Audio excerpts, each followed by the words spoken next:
What's up, guys? What's up? Eric here, driver lineup world's okay steering wheel holder. It's been a while since I've done a video. I'm currently sitting in a truck stop watching the piranha feeding frenzy of everybody trying to get into their spots, because it is almost 7 p.m. and look at this jackhole next to me. He parks nose in with his trailer sticking out, so nobody can get to this spot. Nobody. He blocked the spot next to me, which I've said before. I actually had a video about this.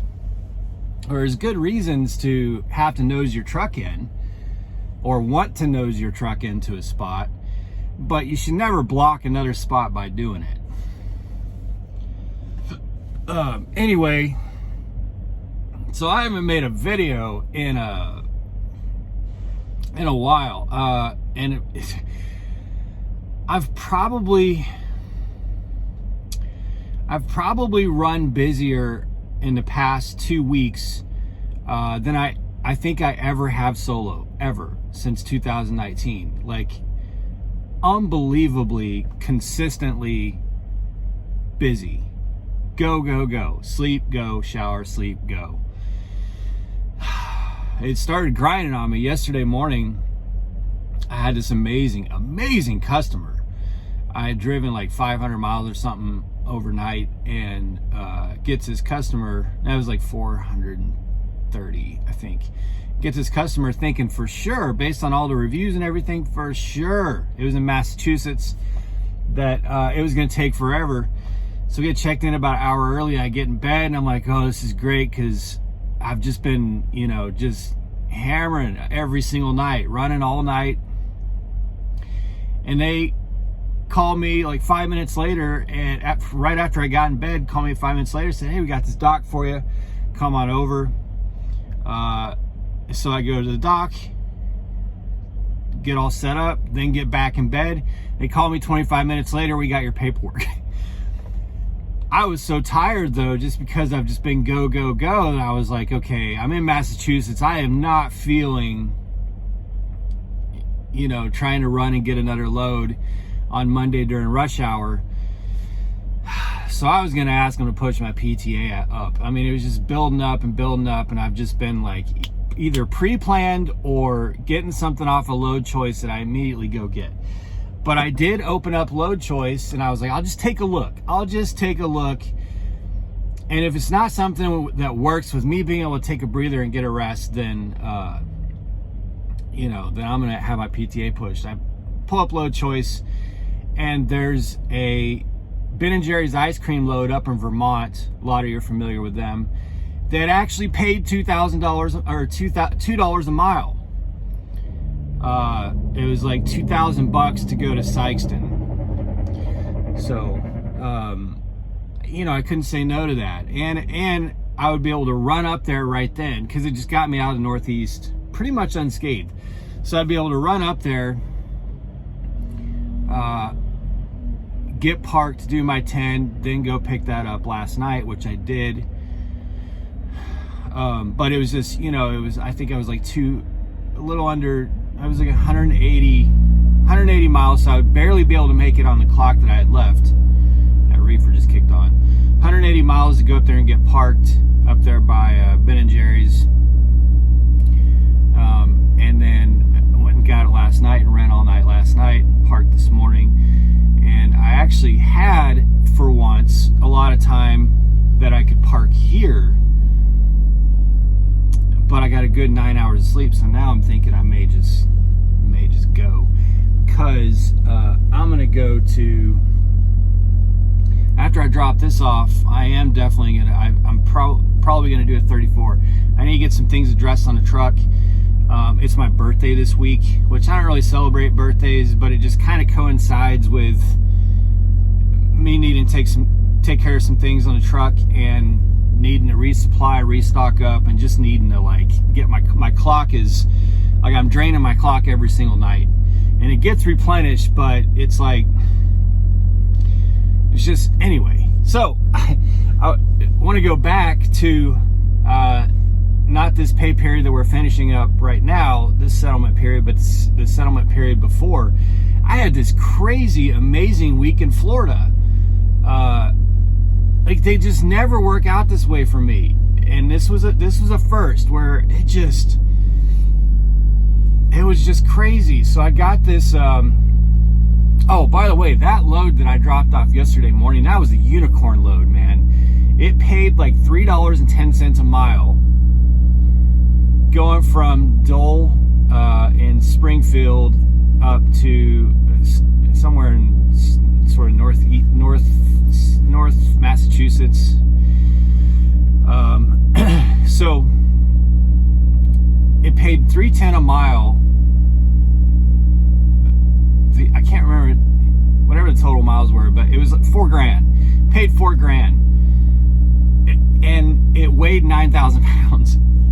So it was like an amazing, very, very, very amazing, very good load. Drop and hook on the front end, and of course, like I said, it only took 20 or 30 minutes on the back end. So I've been getting very fortunate with these loads this past 2 settlement periods. So yeah, Florida.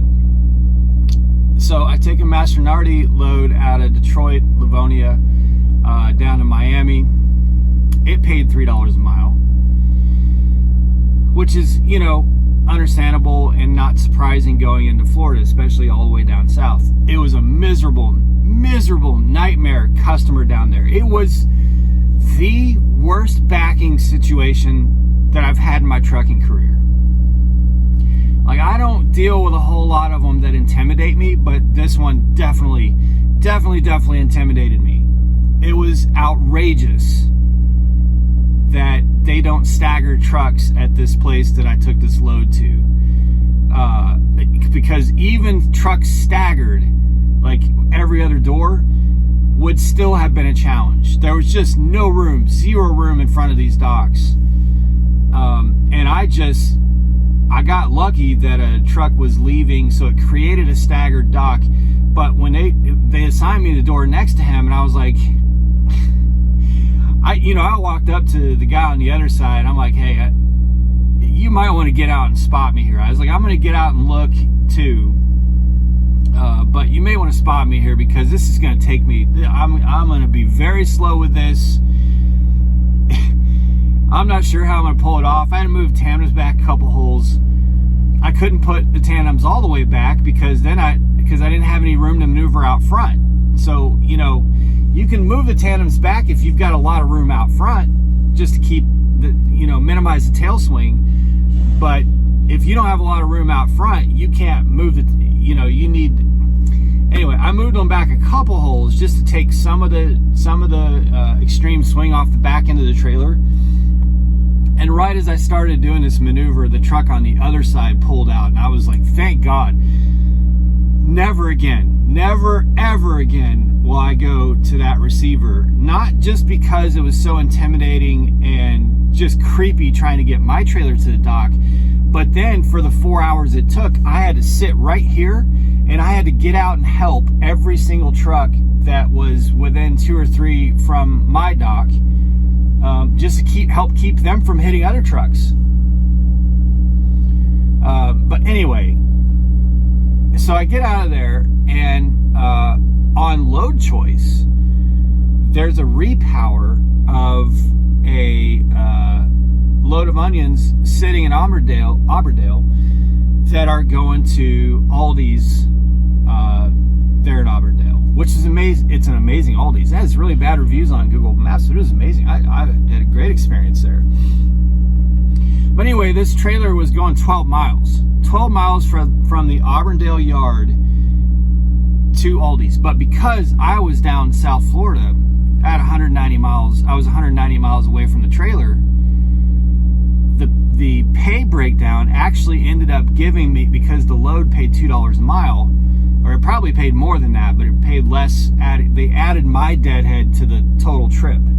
So I kind of feel bad for the driver who brought it all the way from Washington and then went home. Because the way it worked out is, instead of it being $30 or $50 to take it to Aldi's for somebody, it ended up paying me $400 because it had to calculate in my deadhead. So I drove empty 190 miles trailer, took it to Aldi's, and got $2 a mile for 200 miles to take a load of onions 12 miles, if that makes sense. So if you're following me so far, I'm over $3 a mile on the, I think it was 303 or something like that on the trip down to Miami. Then I'm at $2 a mile for the one I took from Auburndale to Aldi's. Then when I get back to Auburndale, they've got a Coca-Cola load, which actually was orange juice. It's Minute Maid, I think. Going out of Auburndale. Let's see, where did that go? Oh, that went up to Kentucky. It paid over $2 a mile. So this is basically almost a week that I spent going into and out of Florida to get to Kentucky, and the whole thing averaged well over $2 a mile. I was dumbfounded by that. Talk about escaping Florida unscathed, man. That was like perfection. Then on top of that, once I get parked, which by the way, Walmart in London, Kentucky, man, they've gotten their shit together. In fact, because that's where I took that Coca-Cola load. In fact, my review of that Walmart, I found it on Google Maps from like 2.5 years ago. I reviewed it before. My review was scathing. It was nasty. They've completely revamped that whole process. And a lot of it is because of the 1 hour window that they've gotten so strict on. It's just cut way down on the number of trucks. That particular Walmart, because there's so little parking around it, used to, before they started fining trucks for showing up early, there used to be 20 or 30 trucks just piled up in front of, they would let them through security, and they'd be just piled up everywhere on the yard. You couldn't find anywhere to park, and if and when you did finally get a door, you couldn't get to your dock, and if you did finally get to your dock, you couldn't get out of your dock because there was just a pile of trucks everywhere. And them getting really anal about the 1 hour windows solved that problem. It was crazy fast. It was so fast that in my haste, I think I was unloaded in like 40 minutes. Unloaded with paperwork in 40 minutes. And I pull up load choice, and there's this crazy good load, but I needed to squeeze a 10 in. So once I realized, okay, I can actually get a 10 in and I can make this load work, and I was unloaded, I was just like, I was out of there. Well, I was out of there so fast that I forgot to move the tandems. The tandems were all the way back to the bumper. Unfortunately, the truck stop where I was gonna try to find a place was only, 2 miles down the road. So I never got on the interstate like that. But when I got to the truck stop, I'm like making some circles around. I'm like, this trailer feels really sluggish. Why is it turning like this? And then I backed into a spot. It's dark. I backed into a spot, and I go back there and look, and it was a straight back. So I wasn't really seeing the trailer over to. I would have noticed it if I was, alley docking into a spot. So I go do my walk around on the truck and trailer, and that's when I noticed, oh shit, I just drove over here with the tandems all the way back to the bumper.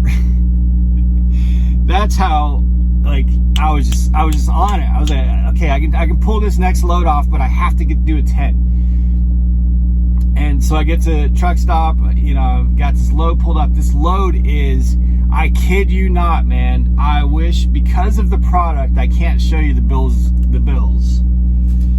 because it says what the product is, like right underneath the weight. And it's a type of product that I just can't, I can't show it on YouTube. But it was 163 pounds. It was one pallet with 2 boxes on it, and not big boxes either. The pallet, I don't know how much pallets weigh, but the pallet may have weighed just as much or not more as the product. If you guys know how much pallets weigh, just subtract that. That's how much product there was. That load, I took 150 miles, and it paid it paid almost $700, $690, I think. it was loaded before my appointment time. And then it was offloaded in 4 minutes when I got to where it was going up in Ohio. It was offloaded in 4 minutes. It was just north of Cincinnati. 4 minutes. I mean, it was like, you know, they didn't even use they didn't even have forklifts at this place. They just rolled this thing on there and dolly or whatever you call it, pallet jack, yeah, and took that pallet off like the second that I bumped the dock, and it was and that was over. So because, you know, it's a huge advantage to have these loads, like to just be very fortunate these past couple weeks, because I assure you this is not a common thing for it to just be like this back to back to back. But the downside is that the huge upside is you just keep getting reloaded and, you know, you keep your revenue popping. But the downside is you are busting your ass. When all your customers are super fast like that, you're reloading and you're going. You know, there's no sitting at a dock for 6 or 7 hours catching up on your sleep. It's just reload and go, reload and go. So that's why I haven't made a video. It's just been a crazy, good, busy 2 weeks. I mean, like, just busy. And it's still busy. This load, I have a pretty big window, and I'm gonna try to hit the front of that window super early in the morning. So because I want to start my 34 as fast as possible. Deal with what I need to deal with. Do laundry and things like that. Chillax a little on my birthday, even though I don't really celebrate birthday. You know, again, it's just kind of, it's timed right, so why not? So that's my update for y'all. I just couldn't believe that Florida trip, man. Could not believe it. So, you know, I don't normally venture into Florida because, well, I venture into Florida and Laredo. Like, I save my time going in and out of Florida and Laredo for like January and February. Because when the weather is just absolutely shit sideways everywhere else, even if you know it's going to be tough getting decent rates in and out of Florida, sometimes it's just nice to just go down there and roam around outside in a t-shirt when there's blizzards everywhere else. So it's, you know, that's genuinely what I say. Florida doesn't normally work out well for me at all. I usually just get absolutely wrecked trying to get out of there. So, but it really worked out that time. And that's why I've just been, again, just drive, sleep, shower, drive, sleep, shower, drive, sleep, shower. It's been grueling, man. And, you know, when I was teaming, I had a lot more time for videos because I would already had everything planned out. I wasn't concerned about hours or anything like that. But now, all my 30-minute breaks are fueling and trip planning and fueling and trip planning. I don't have 30 minutes now to just make videos, which is what I used to could do. So it's just a different story. Anyway, guys, be safe, make good decisions. Always drive to thrive. I'll talk with y'all soon.